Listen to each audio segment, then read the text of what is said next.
Escuché a mi hermana reírse por teléfono. Es tan tonta, no tiene ni idea de que le hemos estado robando durante 5 años, decía Jennifer. Mamá respondió con una carcajada. Quitarle dinero a la idiota de la familia es fácil. La voz de papá añadió, nunca lo descubrirá, es demasiado estúpida para revisar sus cuentas. Me quedé en silencio en la habitación de al lado, grabando cada palabra. Pero cuando todos entraron en la oficina de mi abogado para lo que creían que era una reunión familiar, se quedaron helados de terror. Me llamo Emily, y antes creía que la familia lo era todo. Pensaba que la gente que compartía mi sangre nunca me traicionaría, nunca me haría daño intencionadamente, y desde luego, nunca me robaría mientras se reía a mis espaldas. Estaba equivocada en muchas cosas, pero nunca me equivoqué en mi capacidad para planear la venganza perfecta. Todo empezó un martes por la tarde de marzo.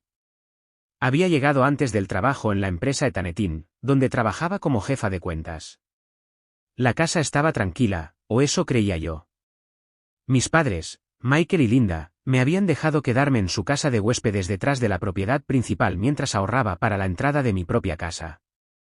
A mis 28 años, me iba bien económicamente, pero el mercado inmobiliario de nuestra ciudad era brutal, y quería comprar algo sustancial en lugar de conformarme con una casa para empezar. Mi hermana, Jennifer, 2 años menor que yo, seguía viviendo en la casa principal con nuestros padres. Nunca se había mudado, alegando que estaba ahorrando dinero mientras trabajaba a tiempo parcial en una boutique local. Siempre me pareció dulce lo unida que era nuestra familia, como nos apoyábamos mutuamente en las buenas y en las malas. ¡Qué idiota era! Había olvidado el cargador de mi portátil en la casa principal y entré silenciosamente por la puerta trasera para recogerlo. Fue entonces cuando oí la voz de Jennifer que venía de la cocina, brillante y animada como se ponía cuando estaba particularmente contenta por algo. Es tan tonta, no tiene ni idea de que le hemos estado robando durante 5 años, decía Jennifer, y podía oír la sonrisa en su voz. Me quedé helada en el pasillo, con el corazón latiendo a toda velocidad. No podía estar hablando de mí. Tenía que haber alguna otra explicación. Pero entonces oí la voz de mi madre, esa risita familiar que hacía cuando algo le parecía especialmente divertido. Quitarle dinero a la idiota de la familia es fácil, dijo Linda, y pude oírla reírse. Simplemente entrega su información financiera cada vez que se la pedimos. Oh, ¿puedes ayudarme a configurar esta cuenta? ¿Puedes ser mi contacto de emergencia para esta inversión? Prácticamente nos rogó que tuviéramos acceso a todo. Mis piernas se debilitaron. Me pegué a la pared, tratando de procesar lo que estaba escuchando. Nunca lo descubrirá, es demasiado estúpida para revisar sus cuentas, llegó la voz de mi padre, el tono profundo de Michael transmitiendo esa misma satisfacción divertida. Tiene 28 años y todavía deja que mamá y papá manejen sus complicadas finanzas. La mejor estafa que hemos hecho. La habitación empezó a dar vueltas. Sentí que iba a vomitar, pero me obligué a permanecer en silencio, a seguir escuchando. Necesitaba oírlo todo. ¿Cuánto le quitamos este mes?, preguntó Jennifer. Unos 3.000 de sus ahorros, respondió Linda, más los 500 habituales de su cuenta corriente. Y Michael transfirió otros 2.000 de su cuenta de inversión a nuestra cuenta conjunta. Eso es casi 11.000 este mes, Jennifer sonaba impresionada. Cada vez lo hacemos mejor, dijo Michael. La práctica hace al maestro. Y lo mejor de todo es que está muy agradecida por nuestra ayuda. Justo la semana pasada me dio las gracias por administrar tan bien sus finanzas y dijo que se sentía muy segura sabiendo que la estábamos cuidando. Todos estallaron en carcajadas. En silencio saqué mi teléfono y empecé a grabar. Mis manos temblaban tanto que apenas podía sostenerlo, pero conseguí capturar el resto de su conversación. A veces casi me siento mal, dijo Jennifer, aunque no parecía que se sintiera mal en absoluto. Trabaja tan duro en ese trabajo, y siempre está hablando de ahorrar para una casa. Por favor, se burló Linda. Gana más dinero que todos nosotros juntos. Puede permitirse compartir un poco con su familia. Además, ¿qué va a hacer con todo ese dinero de todos modos? ¿Comprar una casa lujosa y olvidarse de nosotros? Exactamente, convino Michael. De esta manera el dinero se queda en la familia. Simplemente estamos redistribuyendo la riqueza. Y financiando mi adicción a las compras, añadió Jennifer con una risita. Esos bolsos de diseño no se compran solos. O nuestras vacaciones a Europa el mes que viene, intervino Linda. Gracias a las contribuciones de Emily, podemos permitirnos viajar en primera clase. Mi visión empezaba a nublarse con lágrimas, pero seguí grabando. Necesitaba cada palabra de esto. Probablemente deberíamos frenar un poco, dijo Michael pensativo. No queremos ser demasiado codiciosos y que se dé cuenta. Estás bromeando, se rió Jennifer. No se ha dado cuenta de nada en 5 años. No va a empezar a prestar atención ahora. Además, está muy ocupada con el trabajo y con ese novio estúpido que tiene. Ethan no es tan malo, dijo Linda. Está bien, pero es tan despistado como ella, respondió Jennifer. La pareja perfecta, en realidad. 2 personas que confían demasiado para su propio bien. Hablaron durante otros 10 minutos sobre sus próximas vacaciones, el coche nuevo que Linda quería comprar y los planes de Jennifer de dejar su trabajo ya que tenían una fuente de ingresos tan fiable. Cada palabra se sentía como un cuchillo en mi pecho. Finalmente, oí sillas raspando contra el suelo, y rápidamente salí por la puerta trasera. Me senté en mi coche en la entrada durante 20 minutos, llorando y escuchando la grabación una y otra vez. 5 años. Me habían estado robando durante 5 años. Conduje al apartamento de mi novio, Ethan, aturdida. Ethan y yo llevábamos juntos 2 años, y era la persona más amable y honesta que había conocido. Si alguien sabía qué hacer, era él. Emily, ¿qué pasa?, preguntó en cuanto vio mi cara. Parece que has visto un fantasma. Le puse la grabación sin decir una palabra. Observé cómo su expresión cambiaba de confusión a sorpresa y a pura rabia. Esos bastardos, dijo cuando terminó. Emily, esto es robo. Esto es fraude. Tienes que llamar a la policía ahora mismo. No puedo, dije, todavía llorando. Son mi familia. Son criminales, dijo Ethan con firmeza. La familia no roba a la familia. La familia no se ríe de traicionar a alguien a quien se supone que ama. Tenía razón, por supuesto, pero la idea de enviar a mis padres y a mi hermana a la cárcel me daba náuseas. Déjame pensarlo, dije. Primero necesito averiguar exactamente cuánto han robado. Esa noche apenas dormí. No dejaba de reproducir la grabación, oyendo sus risas, recordando todas las veces que me habían ayudado con mis finanzas, cada cumpleaños en el que me hacían regalos caros, cada vacación que de alguna manera se permitían con sus modestos ingresos, cada vez que Jennifer aparecía con un nuevo bolso de diseño. Todo estaba pagado con mi dinero. A la mañana siguiente, llamé al trabajo diciendo que estaba enferma y me pasé todo el día revisando mis registros financieros. Lo que encontré fue peor de lo que había imaginado. No eran solo las cantidades mensuales que habían mencionado. Había innumerables retiros pequeños, transferencias y cargos que nunca había cuestionado porque confiaba plenamente en ellos. Dinero transferido para pagar emergencias familiares que nunca parecían materializarse en emergencias reales, cuentas de inversión que se suponía que estaban creciendo pero que de alguna manera nunca aumentaban de valor, tarjetas de crédito que les había autorizado a usar para comestibles y gastos domésticos que mostraban cargos en restaurantes de alta gama y tiendas de lujo. Al final del día, había calculado que me habían robado aproximadamente $847.000 en los últimos 5 años. Casi $1.000.000.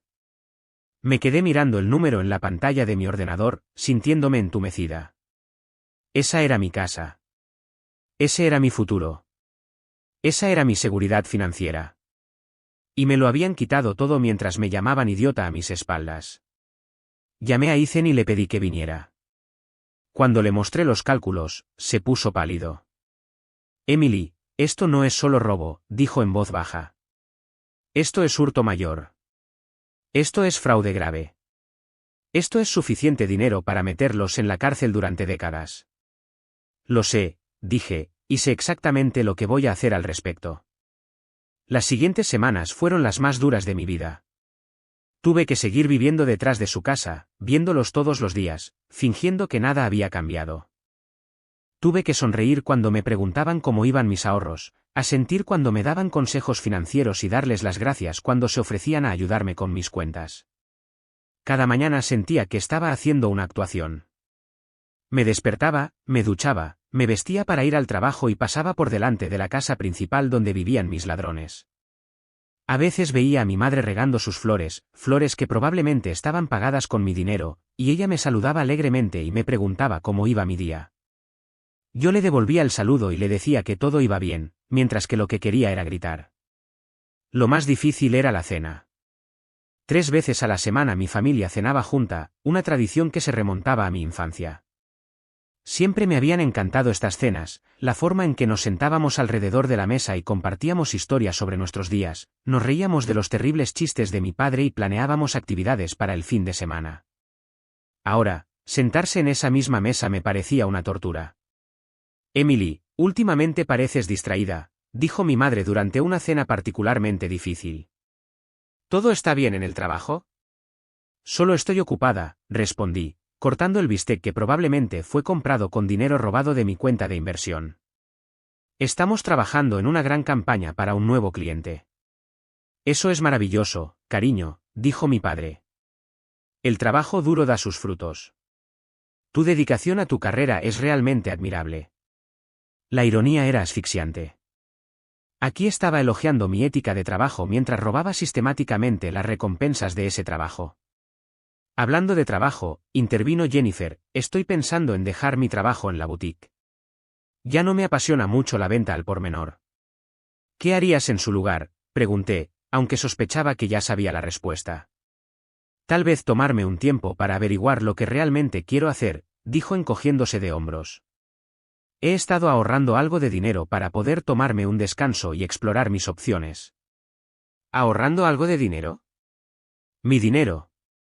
Eso suena como una gran oportunidad para el autodescubrimiento, dijo mi madre con apoyo. Es importante seguir tus sueños. Me excusé temprano esa noche, alegando que tenía trabajo que terminar.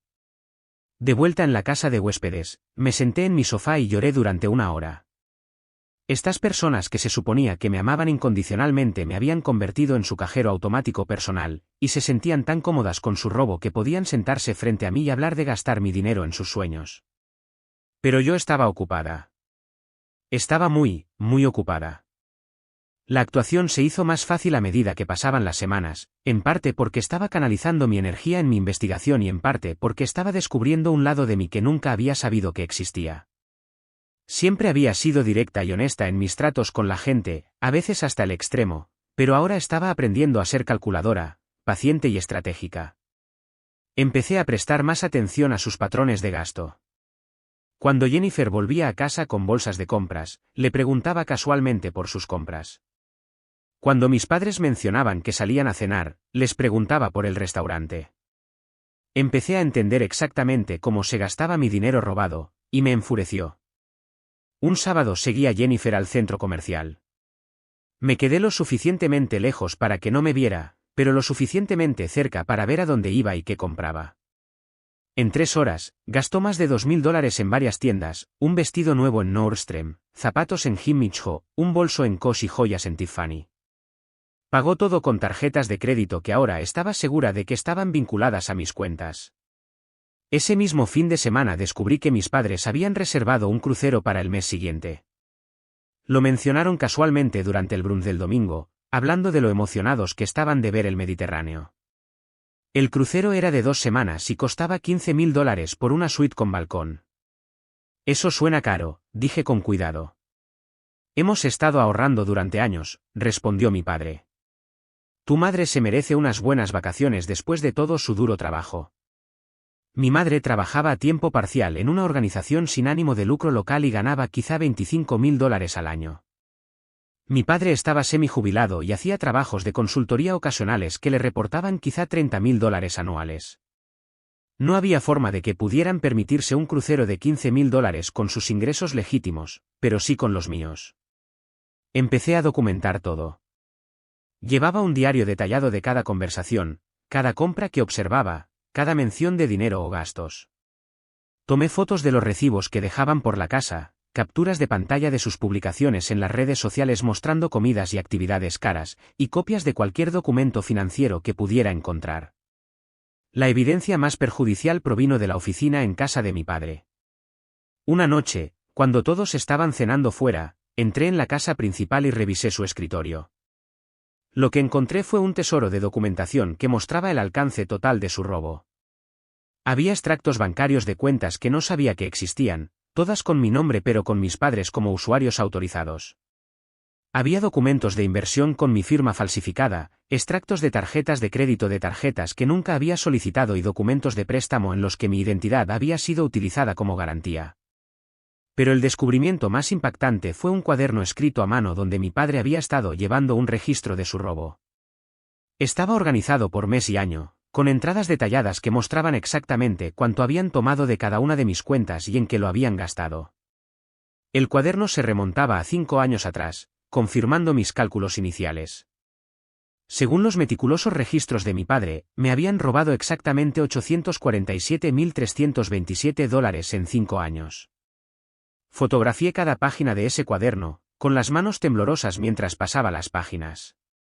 Las entradas estaban escritas con la pulcra letra de mi padre, con notas como, chequeo de Emily $800 para el alquiler de Jennifer, y cuenta de inversión $5.000 para el depósito del crucero, y tarjeta de crédito $1.200 para los nuevos muebles de la sala. Habían estado tratando mi dinero como su fondo personal, y habían estado llevando un registro detallado de cada robo. Las peores entradas eran las que contenían comentarios personales. Emily preguntó hoy por el rendimiento de su inversión. Le dije que el Ethanet había bajado, estaba escrito junto a un retiro de $10.000 de mi cuenta de jubilación. Emily mencionó que quería comprar una casa pronto. Necesito ralentizar los retiros durante unos meses, se observó junto a un mes en el que solo habían robado $3.000 en lugar de los $8.000 habituales. No solo me estaban robando, sino que estaban saboteando activamente mi planificación financiera y mintiéndome a la cara al respecto. Pasé 3 horas en esa oficina, fotografiando documentos y haciendo copias de todo lo que pudiera ser útil como prueba. Cuando me fui, tenía suficiente documentación para probar el robo, el fraude, el robo de identidad y la conspiración. Pero aún no había terminado. La siguiente fase de mi investigación implicó la tecnología. Ethan tenía un amigo que trabajaba en ciberseguridad, y él me ayudó a instalar un software de monitoreo en el ordenador de la casa principal. El software era indetectable y rastrearía toda la actividad bancaria en línea, las comunicaciones por correo electrónico y las búsquedas en Internet. En una semana había capturado docenas de sesiones bancarias en línea en las que mis padres accedían a mis cuentas, transferían dinero y realizaban pagos utilizando mis fondos. Tenía copias de correos electrónicos entre los miembros de mi familia discutiendo sus planes de gasto y estrategias para evitar ser detectados.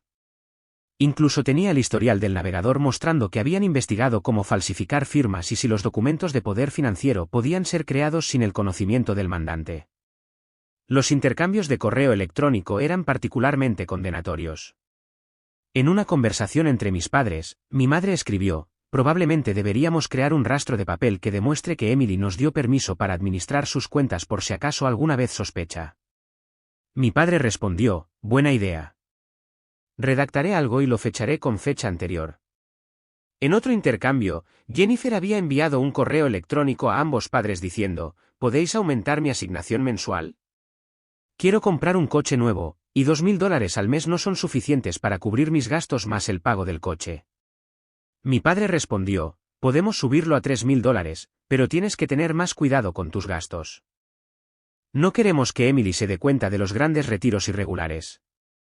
Habían creado todo un sistema para robarme, completo con presupuestos, asignaciones y planificación estratégica, y habían documentado todo por escrito. La última prueba que necesitaba era la prueba de su situación financiera actual. Si afirmaban que podían devolver el dinero, quería saber exactamente qué activos tenían y si esos activos habían sido comprados con mis fondos robados. Esto requería una investigación creativa. Contraté a una investigadora privada llamada Rebecca Torres, que estaba especializada en búsquedas de activos e investigaciones financieras. Rebecca pudo determinar el valor actual de la casa de mis padres, sus coches, sus cuentas de inversión y cualquier otro activo significativo. Su informe mostró que mi familia tenía un patrimonio neto total de aproximadamente $890.000, la mayor parte de los cuales estaban ligados a su casa y sus coches. Pero lo que es más importante, pudo rastrear la fuente de los fondos para la mayoría de sus principales compras. El pago inicial de su casa había provenido de una transferencia de mi cuenta de ahorros. Sus coches habían sido comprados con préstamos que utilizaban mi crédito como garantía. Incluso sus muebles y electrodomésticos habían sido comprados con tarjetas de crédito vinculadas a mis cuentas. Habían construido todo su estilo de vida con dinero robado. La investigación de Rebecca también reveló algo que no esperaba. Ya estaban luchando para mantener su estilo de vida actual a pesar de tener acceso a mis cuentas. Tenían una deuda significativa en sus tarjetas de crédito personales y habían perdido varios pagos de sus propias obligaciones. Estaban viviendo por encima de sus posibilidades incluso con el dinero que me estaban robando. Esta información fue crucial para mi estrategia legal. Significaba que incluso si querían devolverme el dinero, no tenían los recursos para hacerlo. Cualquier restitución requeriría que liquidaran la mayoría de sus activos y redujeran drásticamente su estilo de vida. Armada con toda esta evidencia, estaba lista para seguir adelante con los procedimientos legales.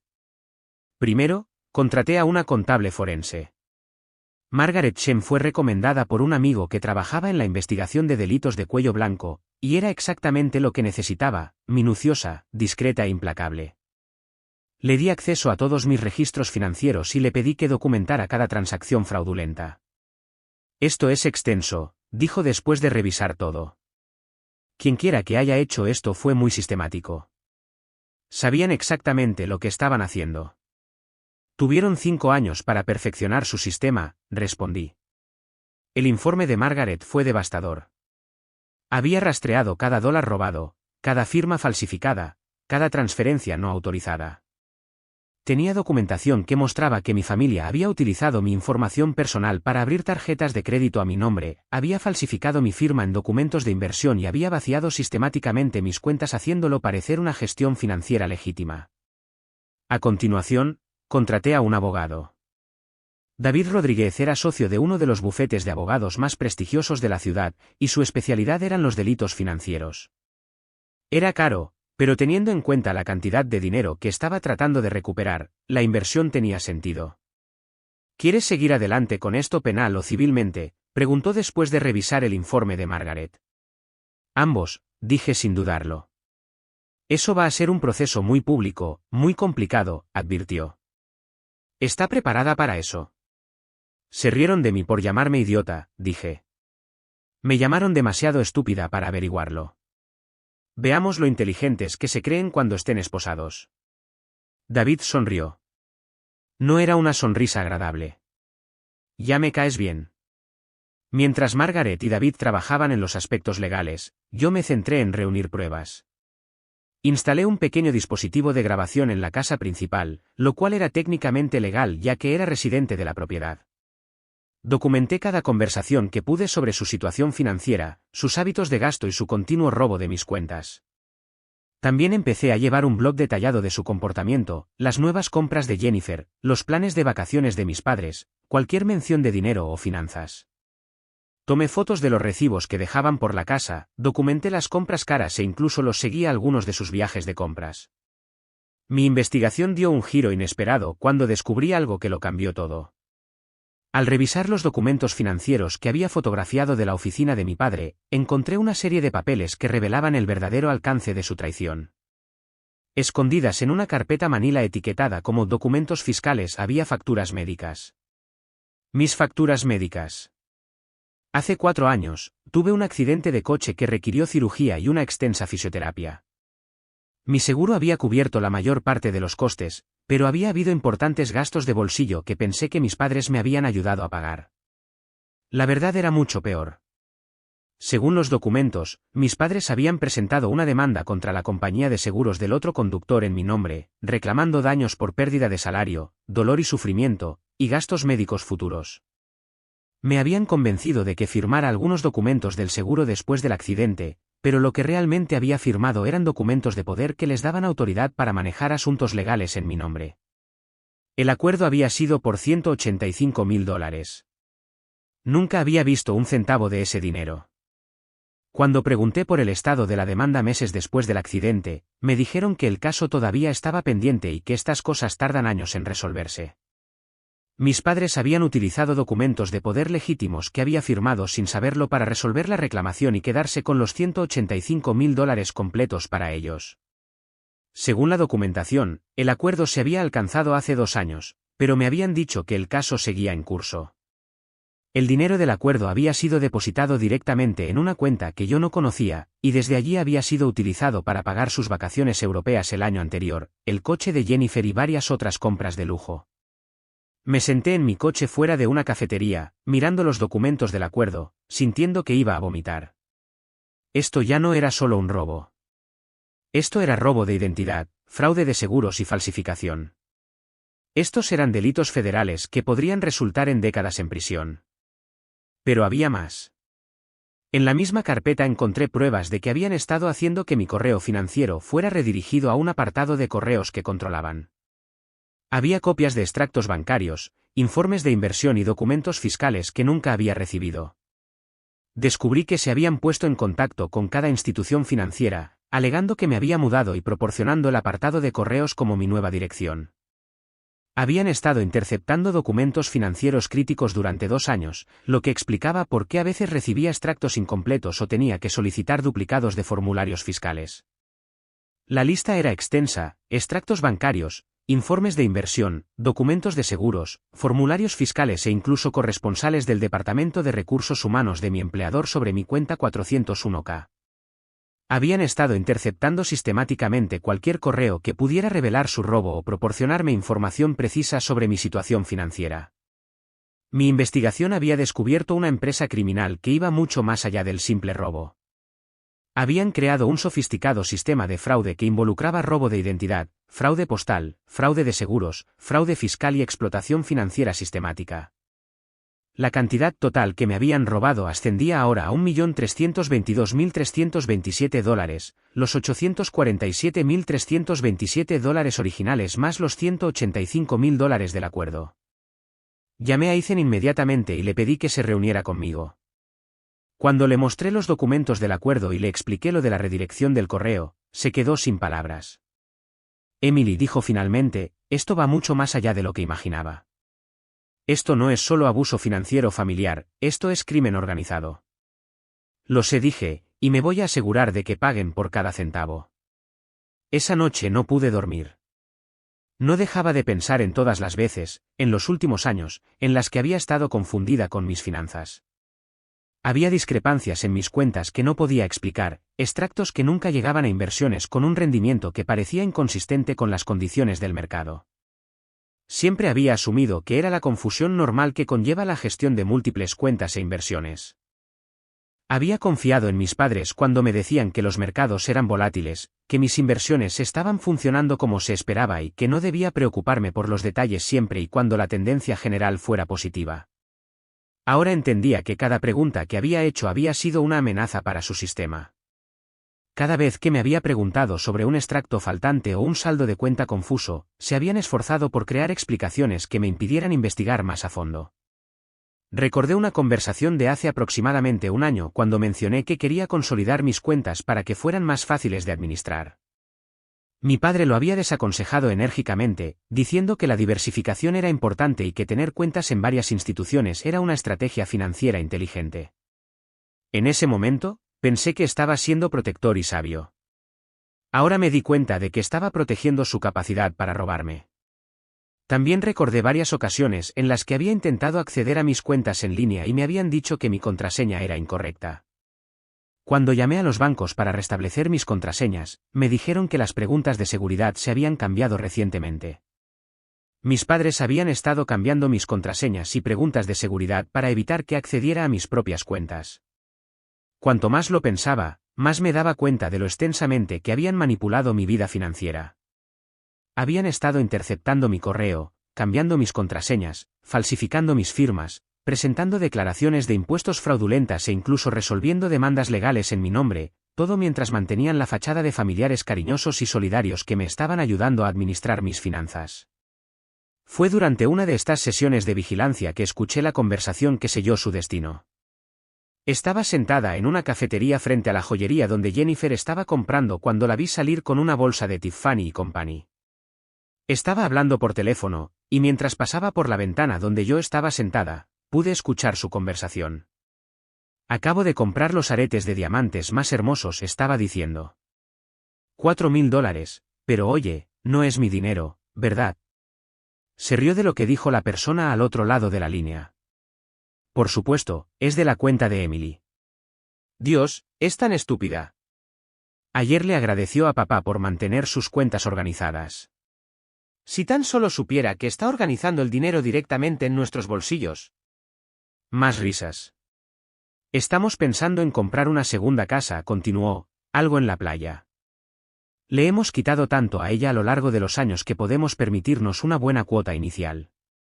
Lo mejor es que probablemente nos agradecerá la oportunidad de inversión familiar cuando se lo contemos. Grabé cada palabra. Esa noche, llamé a David. Estoy lista para avanzar, dije.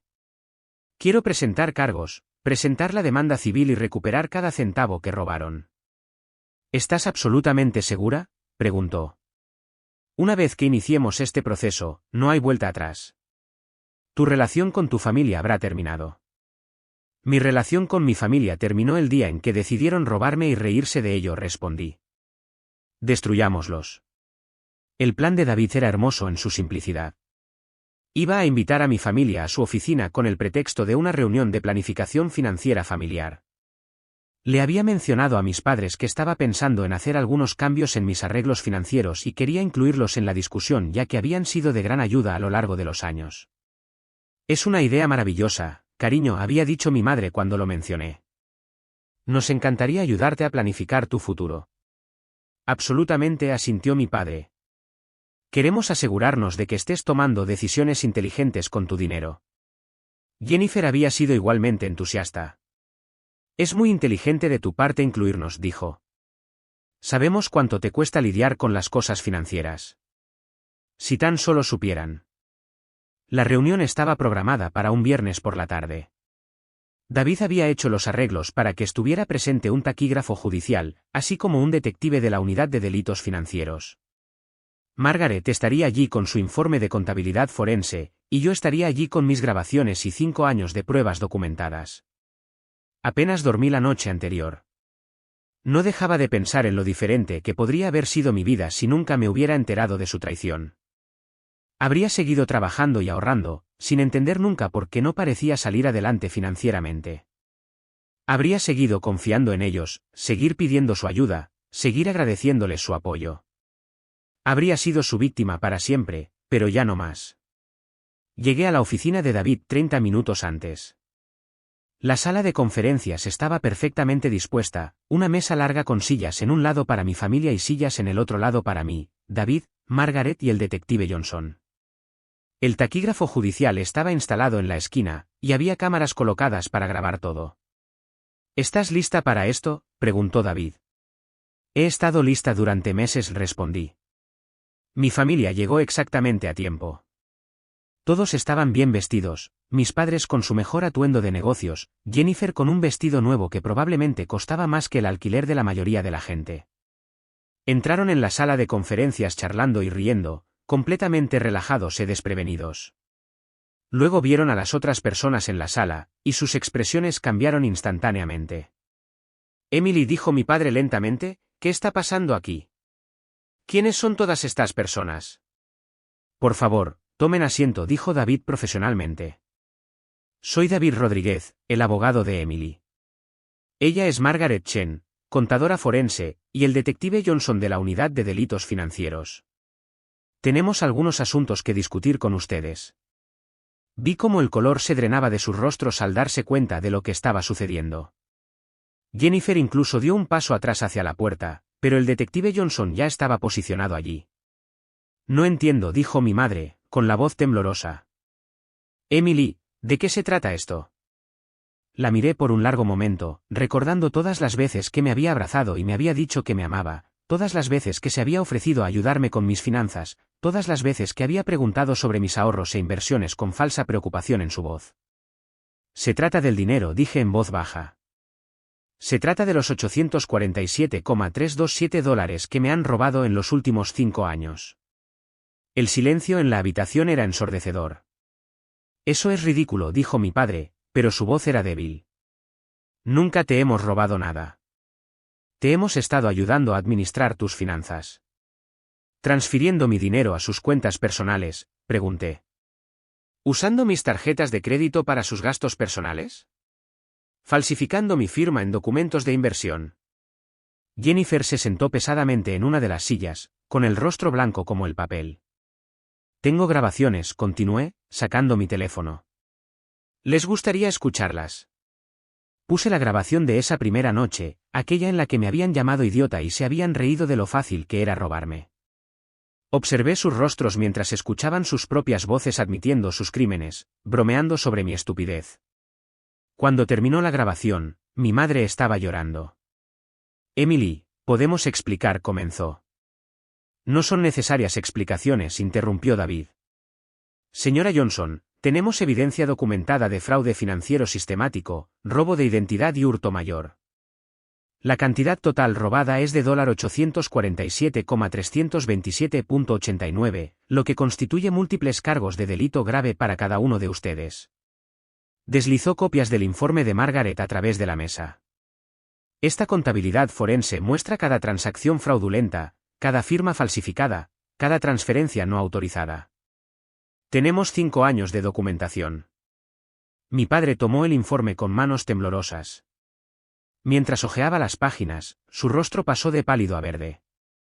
También tenemos imágenes de vigilancia de ustedes haciendo compras con las tarjetas de crédito de Emily, agregó el detective Johnson. Tenemos grabaciones de conversaciones donde discuten el robo. Tenemos documentación de compras costosas realizadas inmediatamente después de que se transfirió dinero de las cuentas de Emily. Este es un asunto familiar, dijo Jennifer desesperadamente. Emily, somos familia. Podemos resolver esto entre nosotros. La miré, recordando cómo se había reído de comprar bolsos de diseño con mi dinero, cómo me había llamado demasiado estúpida para descubrir su estafa. Dejamos de ser familia el día en que decidieron robarme, dije. Dejamos de ser familia el día en que me llamaron idiota a mis espaldas. Dejamos de ser familia el día en que eligieron la codicia por encima del amor. Emily, por favor, suplicó mi madre. Lo pagaremos. Pagaremos cada centavo. Simplemente no nos hagas esto. ¿Con qué dinero?, pregunté. ¿El dinero que me robaron? ¿El dinero que gastaron en vacaciones y ropa de diseño y cenas caras? ¿De dónde exactamente van a sacar casi $1 millón? La verdad era que ya sabía que no podían pagarlo. Margaret había investigado su situación financiera como parte de su informe. Habían gastado la mayor parte del dinero que habían robado, y lo que no habían gastado estaba inmovilizado en activos que debían liquidarse. Tenemos algunas opciones, dijo David, con voz fríamente profesional. Pueden aceptar la restitución total, lo que requeriría que liquidaran todos los activos comprados con fondos robados, entreguen cualquier dinero robado restante y suscriban un plan de pagos para el saldo. A cambio, Emily consideraría no presentar los cargos penales máximos. ¿Qué tipo de plan de pagos?, preguntó mi padre. El saldo restante después de la liquidación de activos sería de aproximadamente $490.000, dijo Margaret.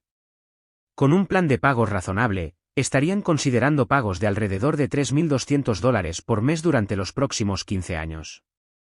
Jennifer se rió, pero fue un sonido desesperado e histérico. No tenemos $3.200 al mes. No tenemos $320 al mes. Gastamos el dinero, Emily. ¿Se ha ido? Entonces irán a prisión, dijo el detective Johnson con naturalidad. El fraude financiero de esta magnitud conlleva una sentencia de hasta 20 años por cargo. Tenemos suficiente evidencia para acusar a cada uno de ustedes de múltiples cargos. Emily, dijo mi madre, extendiéndose por la mesa hacia mí, no puedes enviar a tu propia familia a prisión. Te criamos. Te amamos. Miré su mano extendiéndose hacia la mía y no sentí nada más que disgusto. Me criaron para ser honesta y confiable, dije. Me enseñaron que la familia debía apoyarse mutuamente, no robarse mutuamente. Me enseñaron que siempre debía decir la verdad, mientras que ustedes pasaron 5 años mintiéndome en la cara. Retiré mi mano de la suya. No me aman, continué. Aman mi dinero. Aman lo fácil que fue manipularme. Aman lo confiada y estúpida que era, pero no me aman. Eso no es cierto, dijo, con lágrimas corriendo por su rostro. Entonces, ¿por qué lo hicieron?, pregunté. Si me aman, ¿por qué me robaron? Si me aman, ¿por qué se rieron de ello? Si me aman, ¿por qué me llamaron idiota a mis espaldas? Ella no tuvo respuesta. Necesitaré su decisión hoy, dijo David. Podemos proceder con los cargos penales de inmediato, o pueden aceptar la restitución total y podemos discutir un acuerdo de culpabilidad. Mi padre miró a mi madre, luego a Jennifer, luego de vuelta a mí. ¿Qué implicaría exactamente la restitución total? Margaret abrió su carpeta y sacó otro documento. Tendrían que entregar la casa. Fue comprada con una cuota inicial que provino del dinero robado de Emily. Tendrían que entregar ambos autos que fueron comprados en los últimos 3 años. Jennifer tendría que devolver todas las joyas y artículos de diseño comprados con fondos robados. Tendrían que liquidar sus cuentas de inversión y entregar todos los activos en efectivo. Eso es todo, dijo Jennifer en voz baja. Esa es toda nuestra vida. No, dije. Esa es toda mi vida. Esa es la vida que me robaron. Incluso con la liquidación total de activos, continuó Margaret, todavía habría un saldo de aproximadamente $470.000 que tendría que ser pagado con intereses con el tiempo. ¿Y si aceptamos esto, Emily no presentará cargos?, preguntó mi padre. David me miró. Habíamos discutido esta posibilidad, pero la decisión era finalmente mía. Lo pensé por un largo momento. Pensé en los 5 años de mentiras, en las risas, en la completa traición a la confianza. Pensé en cómo me habían llamado idiota, cómo habían robado mi seguridad financiera, cómo habían planeado comprar una casa de playa con mi dinero. Consideraré cargos reducidos, dije finalmente, pero aún habrá cargos. No pueden robar casi $1 millón y salir impunes. ¿Qué tipo de cargos reducidos?, preguntó mi madre. Fraude de delito grave con una recomendación de libertad condicional en lugar de tiempo en prisión, dijo el detective Johnson. Tendrían antecedentes penales, pero probablemente no cumplirían tiempo en la cárcel si cumplen con la restitución total.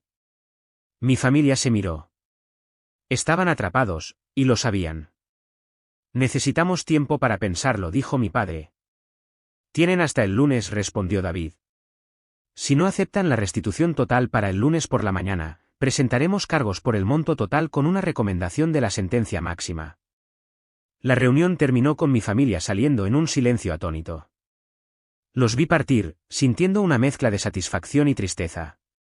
Estas eran personas a las que había amado, personas en las que había confiado completamente, personas a las que había considerado mis aliados más cercanos en la vida. Pero habían tomado su decisión hace 5 años cuando decidieron robarme. Ahora yo estaba tomando la mía.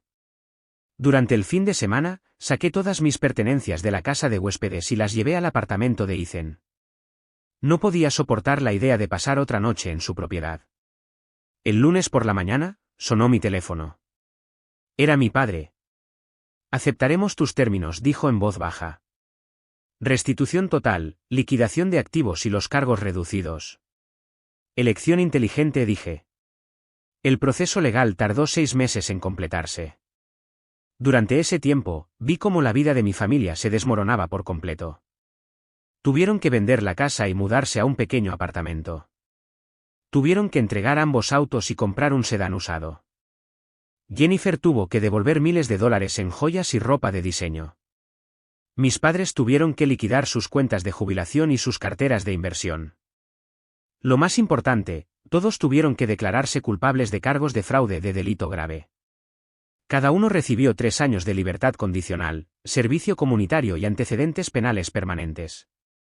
La cantidad total recuperada fue de $542.000 en efectivo y activos.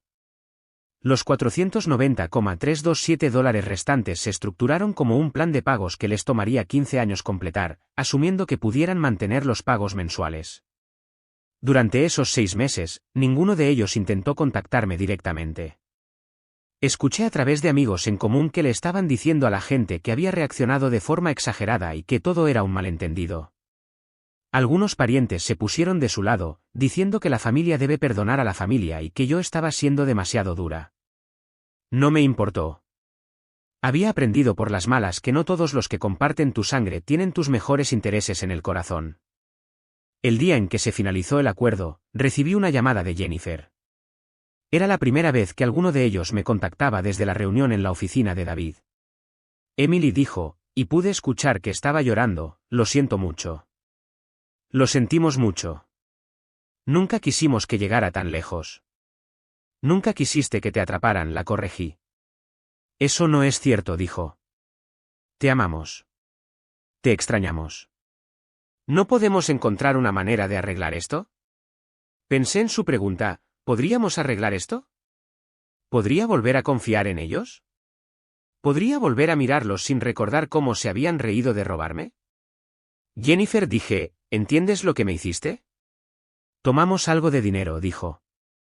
Sabemos que estuvo mal, pero... No tomaste algo de dinero, la interrumpí. Robaste mi futuro. Robaste mi seguridad financiera. Robaste 5 años de mi vida en los que podría haber estado construyendo riqueza en lugar de preguntarme por qué no podía salir adelante. Podemos pagarte, dijo desesperadamente. ¿Con qué dinero?, pregunté. Lo gastaste. Se ha ido. Incluso si haces cada pago durante los próximos 18 años, nunca podrás devolverme los 5 años que me robaste. ¿Entonces eso es todo?, preguntó. Ya no somos familia. Dejamos de ser familia el día en que decidiste robarme, dije. Dejamos de ser familia el día en que me llamaste idiota. Dejamos de ser familia el día en que elegiste el dinero por encima del amor. Colgué el teléfono. Eso fue hace 2 años. Mis padres y Jennifer han realizado exactamente 14 de sus pagos mensuales requeridos. Han faltado a 4 pagos, y según David, ya están atrasados en su calendario de restitución. Nunca he hablado con ninguno de ellos desde esa llamada telefónica con Jennifer. Usé el dinero recuperado como pago inicial de una hermosa casa en un vecindario al otro lado de la ciudad. Ethan y yo nos comprometimos el año pasado, y estamos planeando nuestra boda para la próxima primavera. Hemos construido una vida juntos basada en la honestidad, la confianza y el respeto mutuo, cosas que ahora sé que son preciosas y raras. Todavía trabajo en la misma empresa de marketing, pero me han ascendido 2 veces y ahora dirijo mi propio equipo. También he comenzado un negocio secundario ayudando a personas que han sido víctimas de fraude financiero.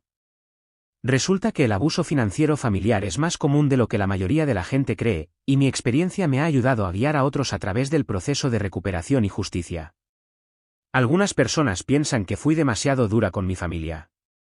Dicen que la sangre es más espesa que el agua, que la familia debe perdonar a la familia, que debería haberlo manejado en privado en lugar de involucrar a abogados y policía. Pero sé algo que esas personas no entienden: la verdadera familia no te roba. La verdadera familia no se ríe de tu dolor.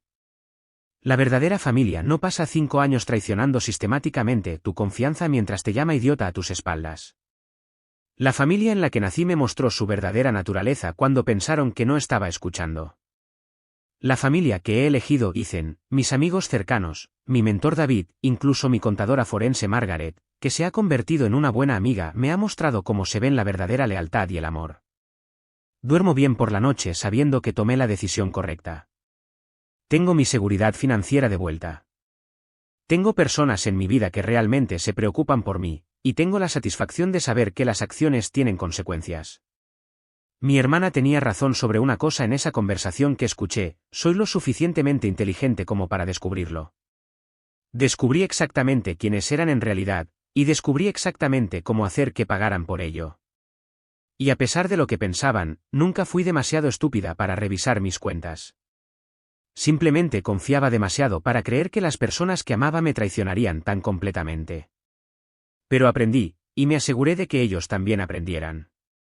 Lo último que supe fue que mis padres estaban trabajando en trabajos de medio tiempo para tratar de mantenerse al día con sus pagos de restitución. Jennifer vivía en un estudio y trabajaba en una tienda minorista. Perdieron sus buenos autos, su cómoda casa, su seguridad financiera y su reputación familiar. Obtuvieron exactamente lo que se merecían. En cuanto a mí, obtuve algo mejor que la venganza: obtuve justicia, recuperé mi dinero, recuperé mi vida y obtuve la satisfacción de saber que la idiota de la familia fue lo suficientemente inteligente como para destruirlos.